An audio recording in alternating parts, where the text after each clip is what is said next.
एक बार की बात है। एक राज्य में एक प्रगतिशाली राजा रहता था। एक दिन उसके दरबार में एक विदेशी व्यक्ति आया।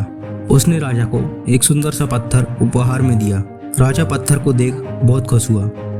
उसने उस पत्थर से भगवान विष्णु की प्रतिमा बनाने का निर्णय लिया और प्रतिमा का निर्माण कार्य महामंत्री को सौंप दिया। महामंत्री गांव के सबसे प्रसिद्ध मूर्तिकार के पास गया और उसे वह पत्थर देते हुए बोला, महाराज, मंदिर में भगवान विष्णु की प्रतिमा स्थापित करना चाहते हैं। 7 दिन के अंदर इस पत्थर से भगवान विष्णु की प्रतिमा बनाकर राजमहल पहुंचा देना। इसके लिए तुम्हें 50 स्वर्ण मुद्राएं दी जाएंगी। 50 स्वर्ण मुद्राओं की बात सुनकर मूर्तिकार खुश हो गया और उसने पत्थर को ले लिया। महामंत्री के जाने के बाद उस मूर्तिकार ने मूर्ति बनाने के उद्देश्य से पत्थर तोड़ने के लिए उस पर एक हथौड़े से वार किया, पर पत्थर जैसे का तैसा रहा। मूर्तिकार ने हथौड़े के कई वार किए पर पत्थर नहीं टूटा। उसने 49 बार पत्थर पर हथौड़े से वार किया पर इसका पत्थर पर कोई असर नहीं हुआ। वह एक बार फिर प्रयास कर रहा था कि तभी उसके मन में आया कि इतनी बार हथौड़ा मारने के बाद भी जब पत्थर नहीं टूटा तो अब क्या टूटेगा। यह सोचकर उसने अपने हाथों को पीछे खींच लिया और हथौड़ा जमीन पर रख दिया। वह पहले ही दिन हार मान गया। हार मानकर महामंत्री के पास गया और उससे यह कहकर पत्थर वापस कर दिया कि इस पत्थर को तोड़ना नामुमकिन है, इसलिए इसकी मूर्ति नहीं बनाई जा सकती।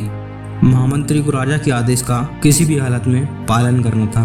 अब वह उसी मूर्तिकार की बगल वाली दुकान पर जाता है जो कि एक साधारण से मूर्तिकार की दुकान थी।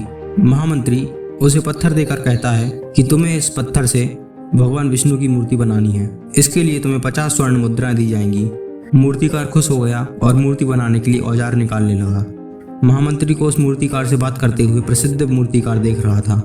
उस साधारण से मूर्तिकार को वह पत्थर देता है और मूर्ति बनाने के लिए कहता है और वहीं पर बैठ जाता है। यहाँ वह प्रसिद्ध मूर्तिकार भी देख रहा होता है। फिर वह मूर्तिकार उस पत्थर पर पहली चोट करता है और वह पत्थर टूट जाता है। यह देख प्रसिद्ध मूर्तिकार सोचने लगता है कि मेरे 49 बार प्रयास करने के बाद भी यह पत्थर नहीं टूटा और इसके एक प्रयास से ही पत्थर टूट गया। वह सोचता है कि काश मैंने एक अंतिम प्रयास किया होता तो मैं भी मूर्ति बनाने में सफल हो जाता और 50 स्वर्ण मुद्राएं मुझे मिल जाती।